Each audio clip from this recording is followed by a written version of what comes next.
Love marriage केल्यामुळे बहिणीला भावाने अपमानित करून घरातून हाकलवून लावले होते। 4 वर्षानंतर तिच्या बाबांचा मृत्यू झाला आणि आई वेडी झाली। बाबांच्या 13व्याला भावाने बहिणीला फोन करून बोलावून घेतले, पण त्या 13व्याच्या विधीमध्ये ती बहीण माईकमध्ये सगळ्यांसमोर जे काही बोलली त्यामुळे सगळ्यांना खूपच मोठा धक्का बसला। कारण नीता आज पूर्ण 4 वर्षानंतर विदेशातून भारतात परत येत होती। तिचे माहेर भारतात होते आणि ती स्वतः अमेरिकामध्ये राहत होती, परंतु इतक्या दिवसानंतर माहेरी परतताना तिचे मन खूपच उदास होते। जशी घराजवळ आली तेव्हा सगळ्या जुन्या आठवणी डोळ्यांसमोर येऊ लागल्या। ज्या जागेवर तिचे सगळे बालपण गेले होते, आज इतक्या वर्षानंतर त्या जागेला पाहून ती भावुक झाली होती। मनामध्ये खूप काही चालू होतं। जशी समोर घराची चौकट पाहिली तेव्हा तिला तो दिवस आठवला, ज्या दिवशी याच घराच्या चौकटीतून ती आपल्या पतीसोबत अपमानित होऊन निघाली होती। खरं तर 4 वर्षांपूर्वी जेव्हा नीता रितेशसोबत कोर्ट मॅरेज करून घरी पोहोचली होती तेव्हा तिच्या भावाने त्या दोघांना खूप काही सुनावले होते। त्यांचा खूप अपमान केला होता आणि त्यांच्यासोबत असणारं नातं संपून टाकले होते आणि आई वडिलांना सुद्धा सक्तीने सांगितले होते की आज नंतर नीतासोबत कोणाचाच कसलाही संबंध राहणार नाही।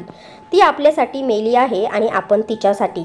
नीताचे आईवडील जे तिच्यावर जीव ओवाळून टाकत होते, आपल्या मुलापेक्षा जास्त मुलीवर प्रेम करत होते, परंतु आपली इज्जत आणि लोक काय म्हणतील या भीतीने त्यांनी तोंडाला कुलूप लावले होते आणि त्या दिवशीपासून ते आजपर्यंत कोणीच नीताबद्दल जाणून घेण्याचा प्रयत्न केला नव्हता। या नाराजीमागे तिच्या भावाचे स्वतःचे एक कारण होते। खरं तर त्याला आपल्या बहिणीचे लग्न आपल्या बॉससोबत लावायचे होते, म्हणजे त्याला लवकर बढती मिळेल, परंतु नीताच्या या निर्णयामुळे त्याच्या साऱ्या योजनेवर पाणी पडले होते आणि याच कारणामुळे नीताचं आपल्या माहेराचं नातं तुटलं होतं।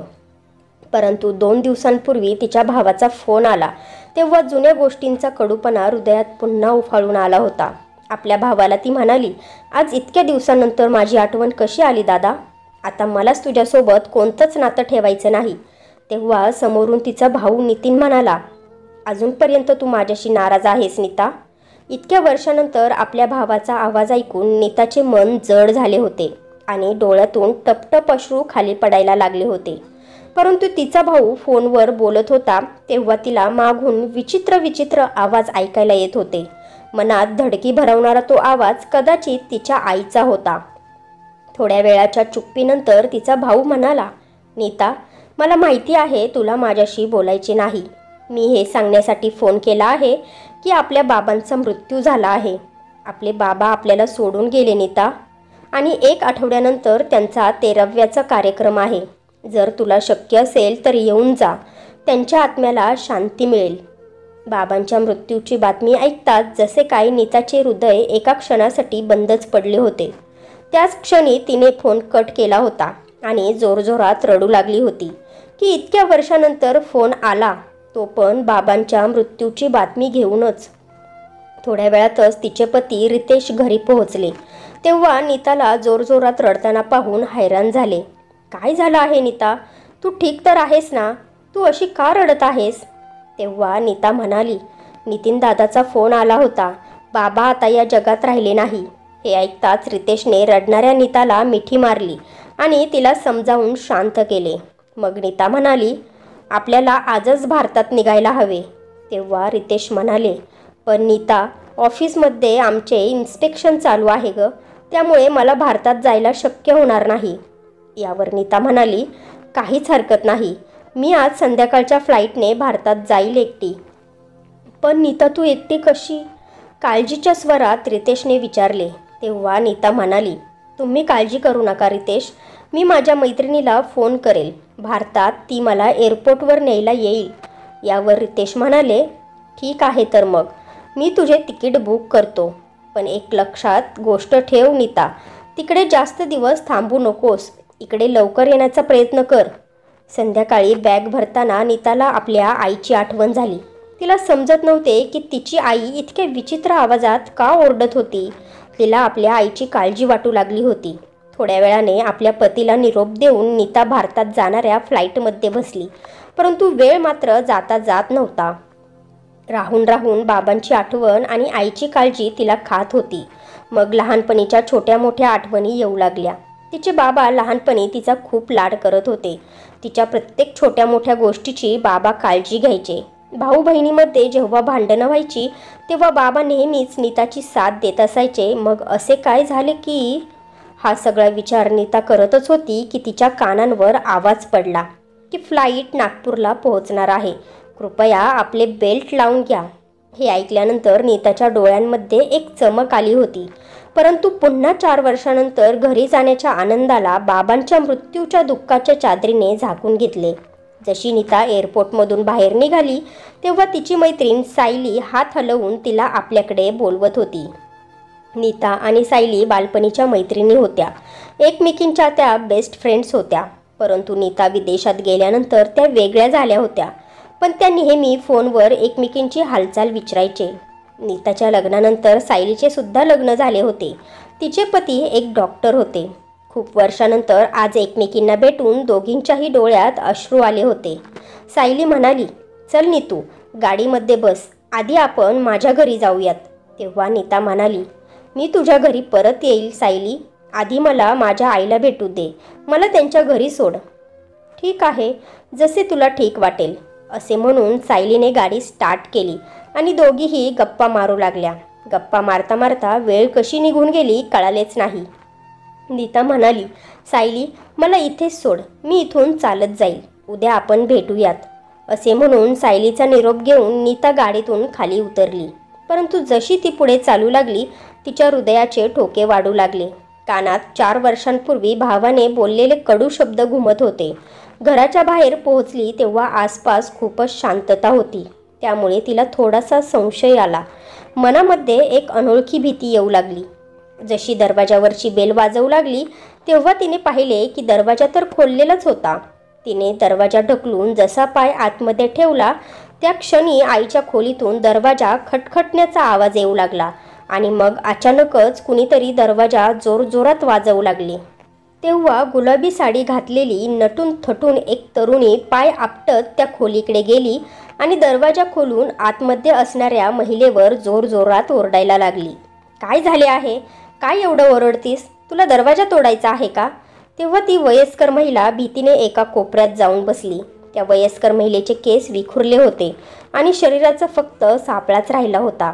हे सर्व दृश्य पाहिल्यानंतर दरवाजावर उभी असणाऱ्या नीताला खूप मोठा आश्चर्याचा धक्का बसला. तिचा संशय खरा ठरला आणि डोळ्यात पाणी आणून त्या तरुणीवर ती ओरडली, कोण आहे ग तू? आणि माझ्या आईला अशा प्रकारे बोलण्याची तुझी हिंमत झालीच कशी? आई, तुला हे काय झाले आहे? नीताचा आवाज ऐकताच त्या तरुणीने तिच्याकडे वळून पाहिले आणि तेव्हाच नितीनसुद्धा आपल्या खोलीतून बाहेर आला आणि म्हणाला, अरे नीता, तू आलीस? ये बस ना. आणि मग त्या गुलाबी साडी घातलेल्या तरुणीकडे इशारा करत नितीन म्हणाला, अगं, ही मोना आहे, माझी बायको, आणि मोना ही नीता आहे. तेव्हा मोना म्हणाली, अरे मी तर ओळखलेच नाही. ते म्हणजे आजपर्यंत कधी भेटलो नाही ना, त्यामुळे. अरे मोना, तू अजूनपर्यंत उभी आहेस? नीतासाठी चहा पाणी घेऊन ये. किती लांबून आली आहे ती. नितीन आपल्या बायकोला म्हणाला. परंतु आपल्या आईची अशी अवस्था पाहून नीता अजूनपर्यंत स्तब्धच उभी होती. मग नितीन अश्रू गाळत म्हणाला, बघ ना नीता, सगळ्या संकटांचा डोंगर आपल्यावरच पडायचा होता. तिकडे बाबा निघून गेले आणि इथे बघ आईची काय अवस्था झाली आहे. पण आईला झाले तरी काय आहे, आणि तू तिला खोलीमध्ये का बंद केले आहे? यावर नितीन म्हणाला, नीता, आईचे मानसिक संतुलन बिघडले आहे. आजारपण तर तिचे पहिल्यापासूनच चालले होते, पण बाबा गेल्यानंतर ती एकदम वेड्यासारखं करायला लागली आहे बघ. जोरजोरात रडायला लागते, कधीकधी जोरजोरात ओरडायला लागते. जेवण जेवल्यानंतर विसरते की आपण जेवलो होतो. कधीकधी तर दिवसात किती वेळा तरी आंघोळ करते आणि कधीकधी तर आंघोळ केल्यानंतर कपडे न घालताच बाहेर येते. आणि आता तर हद्द तेव्हा झाली जेव्हा ती आता आमच्यावर कोणत्याही वस्तू फेकून देते. मग आता नीता, तूच सांग, तिला आम्ही खोलीत बंद करू नको तर काय करू? हे ऐकल्यानंतर नीताला धक्काच बसला होता. ती म्हणाली, मला आईला भेटायचे आहे. नितीनने नकार दिला तरीही नीता आईच्या खोलीत गेली तेव्हा तिची आई तिच्यावर ओरडायला लागली, इथून निघून जा. कोण आहेस तू? माझ्याजवळ येऊ नकोस. आणि जवळचा ग्लास नीतावर फेकून मारला आईची ही अवस्था पाहून नीता सुन्न झाली होती. तिला समजत नव्हते की शेवटी आई या अवस्थेत पोहोचलीच कशी. तिच्या डोळ्यातून अश्रू पडू लागले आणि मग 4 पावलं आपल्या आईकडे टाकली आणि म्हणाली, मी नीता आहे आई, तुझी मुलगी. नीताचा आवाज ऐकताच आई थोडी शांत झाली. नीताने पाहिले की आईच्या चेहऱ्यावर आणि हातांवर लाल खुणा होत्या, ज्या पाहून तिच्या डोक्यात खूप सारे प्रश्न आले होते. तेव्हाच तिची आई म्हणू लागली, मला भूक लागली आहे, मला भूक लागली आहे. तेव्हा पाठीमागून नितीन आला आणि म्हणाला, बघितले तू, ही जेवल्यानंतर विसरून जाते आणि मग परत म्हणते कुणीच मला जेवायला दिले नाही. सकाळपासून 4 वेळा जेवली आहे. अरे मग काय झाले, तिला परत भूक लागली असेल. असे म्हणत नीता किचनमध्ये गेली आणि आपल्या आईसाठी जेवणाचे ताट करून घेऊन आली आणि खूप प्रेमाने आपल्या आईला भरवू लागली. थोडे प्रेम मिळताच आई एकदम शांत झाली आणि शांतपणे खाऊ लागली. पण आई काहीच बोलत नव्हती. आईचे जेवण झाल्यानंतर नीता लगेच बाहेर आली आणि हुसमरून रडू लागली. तिला आपल्या आईची ही अवस्था सहन होत नव्हती. तेव्हा तिचा भाऊ बाहेर आला. तेव्हा नीता त्याला विचारू लागली, दादा, तू आईला डॉक्टरांना दाखवले नाहीस का? आईची अवस्था एवढी खराब आहे, मग तिला चांगल्या दवाखान्यात घेऊन जा ना. तेव्हा नितीन डोळ्यात अश्रू घेऊन म्हणाला, मी खूप साऱ्या डॉक्टरांना आईला दाखवले आहे, पण त्यांनी आईच्या उपचारांचा खर्च खूप सांगितला आहे आणि माझ्याजवळ तेवढे पैसे नाही आहेत. यावर नीता लगेच म्हणाली, पण दादा, बाबांनी तर खूप सारी बचत केली असेल ना, तुला थोडे तरी पैसे देऊन गेले असतील ना ते. नितीन नाराजीच्या स्वरात म्हणाला, अगं नीता, याच गोष्टीचे तर रडायला येते. बाबांनी आपली सगळी बचत एका FDच्या रूपात बनवली आहे आणि त्यांनी आपली FD आणि आपली सर्व जमीन तुझ्या नावे केली आहे. माझ्या आयुष्यात फक्त हे घर आणि त्यांचे दुकान आले आहे, ते सुद्धा त्यांनी आईच्या नावावर केले आहे. आईनंतरच या घरावर आणि दुकानावर माझा हक्क असेल. ते माझ्यासोबत असे वागले आहेत की जसा काही मी त्यांचा कोणी लागतच नव्हतो. बोलता बोलता नितीनच्या मनातला कडवटपणा बाहेर येऊ लागला. आपल्या भावाचे असे बोलणे ऐकल्यानंतर नीतू लगेच म्हणाली, मला त्यांच्या प्रॉपर्टीतले काहीच नको, फक्त तू आईला चांगला उपचार करून घे. माझी आई सुखी राहील यातच माझा आनंद आहे. नीताचे हे बोलणे ऐकल्यानंतर नितीन आणि त्याची बायको मोनाच्या डोळ्यात एक चमक आली होती, जशी काय त्यांची इच्छा पूर्ण होणार होती. तेव्हा नितीन म्हणाला, नीता, मला तुझ्याकडून हीच अपेक्षा होती. तू एक जबाबदार बहीण आणि मुलगी आहेस. बाबांच्या 13व्यानंतर वकिलांना आपल्या घरीच बोलावू, मग तू जमिनीच्या कागदांवर सह्या कर. नितीन आणि मोनाला आपला मनसुबा पूर्ण होताना दिसत होता. मनातल्या मनात नितीन विचार करत होता की हे काम करता करताच आईच्या नावावर केल्या गेलेल्या प्रॉपर्टीच्या कागदांवर आईचा अंगठा घेता येईल आणि नीता गेल्यानंतर तिला कोणत्या तरी वेड्यांच्या हॉस्पिटलमध्ये टाकता येईल. दुसऱ्या दिवशी जेव्हा नीता आपल्या घरातून बाहेर निघाली, तेव्हा पाठीमागून कोणीतरी तिला आवाज दिला. तिने मागे वळून पाहिले तर मंदा काकू घराच्या बाहेर असणाऱ्या कॉटवर बसली होती. मंदा काकूला पाहून नीताच्या चेहऱ्यावर हास्य आले. मंदा काकू आणि नीताची आई खूप छान मैत्रिणी होत्या. मंदा काकूने बोलावल्यामुळे नीता त्यांच्याजवळ जाऊन बसली. काकूंसोबत आपल्या आईवडिलांविषयी गप्पा मारू लागली. तेव्हा नीता रडू लागली.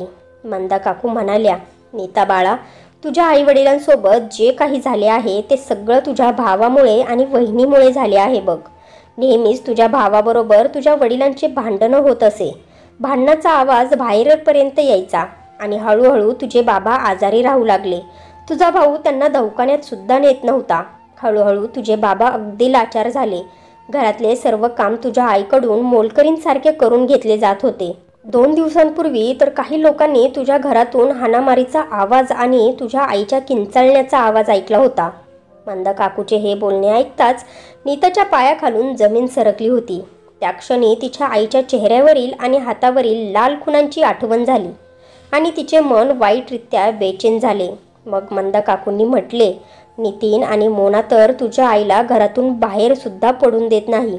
ते दोघे बाहेर गेले तर घराला कुलूप लावून जातात आणि मग अशा परिस्थितीत तर चांगला माणूस सुद्धा वेड्यासारखा वागेल ग. हे सगळं ऐकल्यानंतर नीताने आपल्या मैत्रिणीच्या घरी जाण्याचे टाळले आणि पुन्हा आपल्या घरी आली. राहून राहून मंदा काकूंच्या गोष्टी तिच्या डोक्यात घुमत होत्या.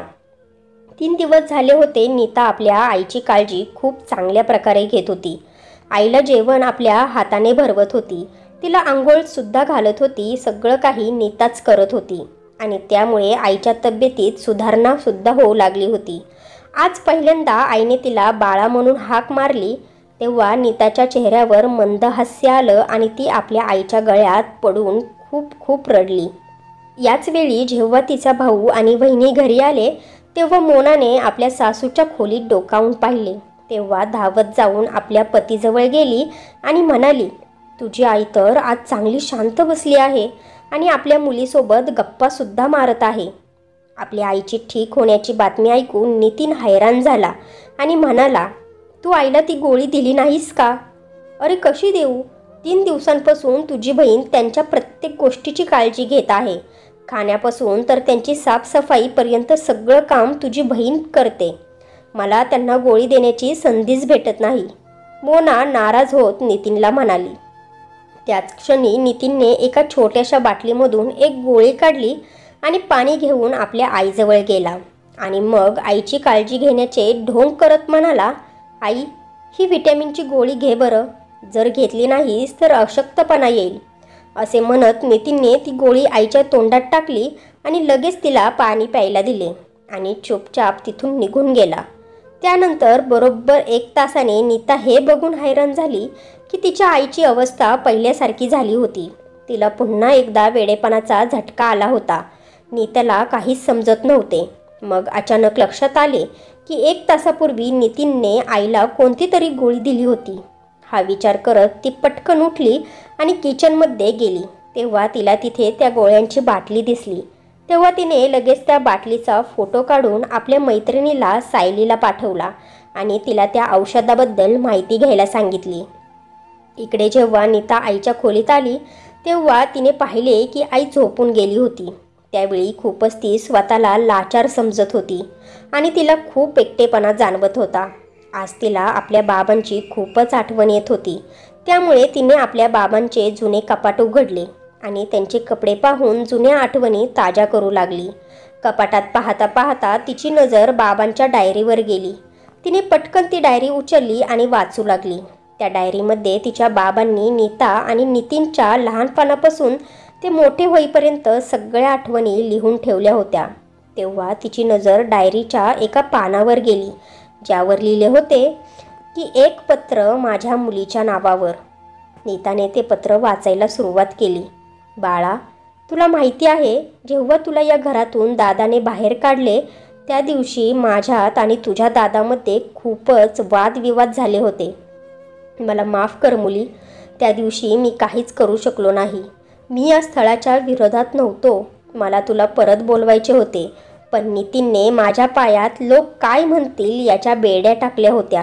मी तुला फोन करण्याचा प्रयत्न केला तर नितीनने साफ सांगितले की जर तुला इकडे बोलवले तर मी त्याचे मेलेले तोंड पाहील. म्हणून इच्छा असूनही मी तुझ्याशी संपर्क करू शकलो नाही. त्यानंतर सगळं काही नॉर्मल झाले तेव्हा एक दिवस तो प्रॉपर्टीच्या हिस्स्याबद्दल बोलला. मला माझ्या प्रॉपर्टीमध्ये तुला बरोबरचा हिस्सा द्यायचा होता आणि याच गोष्टीवर नितीन खूप चिडला होता. त्या दिवशी घरात खूपच भांडणं झाली. मग नंतर तुझ्या भावाच्या डोक्यावर मोनासोबत लग्न करण्याचे भूत आले. मी बाहेरून माहिती घेतली. मोना आणि तिच्या घरच्यांबद्दल कुणीच चांगले सांगितले नाही. मोनाचे चालचलनसुद्धा चांगले नव्हते. मी जेव्हा ह्या सगळ्या गोष्टी तुझ्या भावासोबत बोललो आणि हे सुद्धा म्हणालो की जेव्हा नीताने लव्ह मॅरेज केले तेव्हा तू त्यांचा विरोध केला, तेव्हा लोक काय म्हणतील याची भीती दाखवली आणि आज आता तुला लोक काय म्हणतील याची भीती नाही का? पण तुझा भाऊ तर मोनाच्या प्रेमात इतका वेडा झाला होता की तिच्या विरोधात तो कोणतेच शब्द ऐकून घेत नव्हता. माझं इतकं बोलणं ऐकल्यानंतर त्याने माझ्यावर हातसुद्धा उचलला होता ग. इतकं वाचल्यानंतर नीताला खूप मोठा धक्का बसला होता. तिला खूप असहाय्य जाणवत होते आणि विचार करत होती की आई वडिलांवर हात उचलणे हा कुठला धर्म आहे. तिला आज आपल्या भावावर खूप राग येत होता. ती स्वतःला म्हणाली, मंतर करते की आत्ताच जाऊन दादा आणि वहिनीच्या तोंडावर जोरदार थप्पड मारून येऊ, आपल्या आईवडिलांवर केलेल्या अत्याचारांचा बदला घेऊ. पण नाही, जे काही या लोकांनी केले आहे त्याचा बदला फक्त थप्पड मारून घेतला जाऊ शकत नाही. पुन्हा ती पत्र वाचू लागली. तुझ्या भावाचा विरोध असूनसुद्धा मी माझ्या प्रॉपर्टीचे 2 हिस्से केले, कारण मला माहिती होते की जर मी सगळं काही नितीनच्या नावावर केले तर तो उद्या आम्हाला विचारणारसुद्धा नाही. माझी आणि तुझ्या आईची जी अवस्था आहे ती फक्त तुझ्या भावामुळे आणि बहिणीमुळे आहे. पण मला माझ्या मुलीवर पूर्ण विश्वास आहे. ती खूप समजूतदार आहे. माझा आशीर्वाद कायमच तुझ्यासोबत असेल माझ्या बाळा. शक्य झाले तर मला माफ कर मुली. तुझा अभागा बाप. आपल्या बाबांच्या डायरीत ठेवलेले ते पत्र वाचून नीता हुसमरून रडू लागली. त्याचवेळी तिने आपल्या मैत्रिणीला सायलीला फोन केला. हॅलो सायली, कुठे आहेस तू? मला तुला भेटायचे आहे. तेव्हा सायली म्हटली, हो नीतू, मी तुलाच फोन लावायला घेतला होता बघ. मला या गोळ्यांबद्दल तुला काहीतरी सांगायचे आहे. ठीक आहे, मी आत्ताच तिकडे येते. असे बोलून नीताने फोन ठेवला आणि लगेच आपल्या मैत्रिणीला भेटायला निघून गेली. जशी नीता सायलीजवळ पोहोचली तेव्हा सायलीने हैराण होऊन तिला विचारले, नीतू, तू ज्या गोळ्यांच्या बाटलीचा फोटो मला पाठवला होता त्या गोळ्या कोणासाठी आहेत? तेव्हा नीताने सांगितले, त्या गोळ्या माझ्या आईच्या आहेत. मला हे जाणून घ्यायचे आहे की ती खरंच गोळी व्हिटॅमिनची आहे की दुसऱ्या कोणत्या गोष्टीची. तेव्हा सायली म्हणाली, नीतू, मग तर तुझ्या घरात खूप मोठे षडयंत्र चालले आहे, कारण या गोळ्या काही सामान्य गोळ्या नाहीत. त्या गोळ्या माणसाचे मानसिक संतुलन बिघडवणाऱ्या आहेत आणि एका वेळेनंतर त्या माणसाची अशी अवस्था होते की तो पूर्णपणे वेडा होऊन जातो. सायलीचे असे बोलणे ऐकल्यानंतर नीताला आपल्या कानांवर विश्वास बसला नाही की तिचा भाऊ इतकी नीच हरकत करू शकतो. जमीन प्रॉपर्टीसाठी आपल्या जन्मदात्या आईला वेडं बनवण्याचा प्रयत्न करत आहे. त्याचवेळी धक्क्यामुळे नीता तिथे सोप्यावर डोक्याला हात लावून बसली आणि मग नीताने डायरीमध्ये लिहिलेल्या साऱ्या गोष्टी आपल्या मैत्रिणीला सायलीला सांगितल्या. हे देवा, इतका मोठा धोका! तुझ्या दादा वहिनीने इतका मोठा प्लॅन बनवला होता फक्त प्रॉपर्टी आणि जमीन आपल्या नावावर करण्यासाठी? सायली आश्चर्याने नीताला म्हटली होती. नीता तर रागाने लालबुंद झाली होती. म्हणाली, प्लॅन तर आता मी बनवणार आहे आणि सायली, मला तुझी साथ पाहिजे. तेव्हा सायली म्हटली, मी कायमच तुझ्यासोबत आहे नीतू. तू काळजी करू नकोस. सांग मला काय प्लॅन आहे. दोघींनीही आपापसात काहीतरी विचार केला आणि ठरवले आणि काही वेळानंतर नीता परत घरी आली. दुसऱ्या दिवशी सकाळी नीताने आपल्या भावाला नितीनला सांगितले, दादा, बाबांचा 13वा झाला की मी एअरपोर्टवर निघून जाईल. माझी संध्याकाळी फ्लाईट आहे. तेव्हा नितीन गोंधळून म्हणाला, अरे पण मला तर तुझ्याकडून कागदांवर सह्या करून घ्यायच्या आहेत. तुला जर जायचे आहे तर मी आजच वकील साहेबांना फोन करतो आणि उद्या 13व्याचा कार्यक्रम संपला की जमिनीच्या कागदांवर तू सह्या कर आणि मग निघून जा. दुसऱ्या दिवशी सकाळी ठरलेल्या वेळी पंडित पोहोचले आणि 13वीची विधी सुरू केली. प्रवचन झाल्यानंतर पंडितजींनी नीताच्या बाबांच्या आत्म्यासाठी शांतीची प्रार्थना केली आणि मग काही नेते मंडळी माईकवर येऊन त्यांच्याबद्दल आपले चांगले चांगले विचार व्यक्त करू लागली. आणि मग नितीन उठला आणि माईकवर आपल्या वडिलांना देव म्हणत त्यांच्याविषयी चांगले चांगले बोलू लागला. नीताचे मन होत होते की त्या क्षणी उठावे आणि त्याचा खरा चेहरा सगळ्या लोकांसमोर आणावा, परंतु त्यावेळी तिने स्वतःला रोखले, कारण ती कोणाची तरी वाट पाहत होती. नितीनने सगळ्या लोकांसमोर चांगला व्यक्ती होण्याचे ढोंग केले होते. थोड्या वेळानंतर नीतालाही आपल्या वडिलांबाबत बोलण्यासाठी सांगितले. तेव्हा नीता आपल्या बाबांना श्रद्धांजली देताना बोलू लागली. तेव्हा तिची नजर नितीनवर गेली, जो वकिलांसोबत बसला होता आणि जमिनीचे कागद बघत होता. नीताचे डोळे अश्रूंनी भरले होते. तेव्हा तिने गेटकडे पाहिले तेव्हा सायली आपल्या पतीसोबत पोहोचली होती. आता तिचे मनोबल वाढले. आपल्या बाबांबद्दल बोलल्यानंतर नीतू म्हणाली, मला तुमच्यासोबत खूप महत्त्वाचे बोलायचे आहे. तुम्हा लोकांना कदाचित माहिती नाही की माझ्या भावाच्या नजरेमध्ये माझी लायकी फक्त एका जमिनीच्या तुकड्याची आहे. नीताचे हे शब्द ऐकल्यानंतर सगळे लोक हैराण झाले. मग नीता बोलू लागली, हो खरंच, ती जमीन जी माझे बाबा माझ्या नावावर करून गेले होते त्याच जमिनीसाठी मला बोलवणे आले आहे. जर ती जमीन माझ्या नावावर नसती तर मला माहितीसुद्धा पडले नसते की माझे बाबा या जगात नाही आहे. त्याचवेळी तिचा भाऊ नितीन उभा राहिला आणि रागाने तिच्याकडे पाहू लागला. मग नीतू म्हणाली, ही गोष्ट पूर्णपणे तुझ्या डोक्यातून काढून टाक की आई वडिलांची जमीन किंवा प्रॉपर्टीवर मुलींचा हक्क नसतो. अरे आम्ही मुली आमचा हक्क फक्त यासाठी सोडतो की त्यांच्या आईवडिलांना कोणता त्रास होऊ नये म्हणून. पण तू जे काही वागला आहेस त्याच्यावरून ही गोष्ट साफ झाली आहे की माझे माहेर कायमचे तुटले आहे. आणि मागच्या काही दिवसात तू आणि तुझ्या बायकोने माझ्या आई आणि बाबांसोबत जे काही केले आहे त्याच्यासाठी तर मी तुला कधीच माफ करणार नाही. तू जे काही वागला आहेस त्या प्रत्येक गोष्टीचा हिशोब होणार. नीताला असे बोलताना पाहून नितीन तिच्याजवळ गेला आणि तिला धमकावताना बोलला, नीता, तू जे काही बोलण्यासाठी इथे आली होतीस तेच बोल आणि इथून निघून जा. जर कोणती फालतू गोष्ट बोललीस तर त्याचा परिणाम खूप वाईट होईल. तेव्हा तिथे लगेच मोना नितीनजवळ आली आणि ती नितीनला गप्प राहण्याचा इशारा करू लागली. आणि मग नीताला म्हणाली, ताई, तुम्ही तुमच्या घरातल्या गोष्टी सगळ्यांसमोर का बोलत आहात? जर तुम्ही इथे तुमच्या घरातली भांडणं घेऊन बसला तर तुमच्या वडिलांच्या आत्म्याला शांती भेटेल का? मोनाचे बोलणे ऐकून नीता म्हणाली, अरे वा, ज्या लोकांमुळे माझे बाबा या जगातून तडपून गेले आज तेच लोक त्यांच्या आत्म्याच्या शांतीसाठी बोलत आहे. पण आज मी गप्प बसणार नाही. शेवटी सगळ्यांना कळू द्यात की जमिनीच्या एका तुकड्यासाठी माणूस किती खालच्या पातळीला जाऊ शकतो. मग नीताने आपल्या पर्समधून ती गोळ्यांची बाटली बाहेर काढली आणि म्हणाली, ह्या त्या गोळ्या आहेत ज्या माझा भाऊ आणि वहिनी माझ्या आईला देत होते. आणि तुम्ही लोक हे जाणून हैराण होसाल की ह्या गोळ्या कोणते औषध नाही, उलट एक विष आहे जे माणसाला पूर्णपणे वेडं बनवते. हे ऐकताच नितीन रागात म्हणाला, या काय फालतू गोष्टी करत आहेस नीता? ही सगळी तुझी चाल आहे मला बदनाम करण्यासाठी. अरे दादा, अजून बाबांची डायरी वाचणे बाकी आहे. असं नीता म्हटल्यानंतर नितीन आणि मोना प्रश्नार्थक नजरेने नीताकडे पाहू लागले. तेव्हा मोनाने नितीनला चुपचाप तिथून निघून जाण्याचा इशारा केला. जसे ते दोघे तिथून निघायला लागले त्याच क्षणी पोलीस तिथे पोहोचले आणि नितीन आणि मोनाला पकडले. तेव्हा नीता म्हणाली, काय नितीन दादा, इथून चुपचाप निघून जात होतास? जमीन तुझ्या नावावर करायची नाही का? नीताने वकिलांच्या हातून ते कागदपत्र घेतले ज्यावर नितीनला त्याच्यावर सह्या घ्यायच्या होत्या. ते कागदपत्र आणि सगळे पुरावे नीताने पोलिसांच्या हातात दिले. आणि मग सायलीच्या पतीने जे डॉक्टर होते त्या गोळ्यांच्या औषधांचे रिपोर्ट पोलिसांच्या हवाली केले. नितीन आणि त्याची पत्नी मोनाचे रचलेले षडयंत्र तसेच्या तसेच राहिले. फसवणूक करणाऱ्या पती पत्नीला कोर्टाकडून 3 वर्ष जेलची शिक्षा सुनावली गेली आणि प्रॉपर्टीचा निर्णय नीताकडे देण्यात आला. परंतु नीताला संपत्तीचा लोभ नव्हता.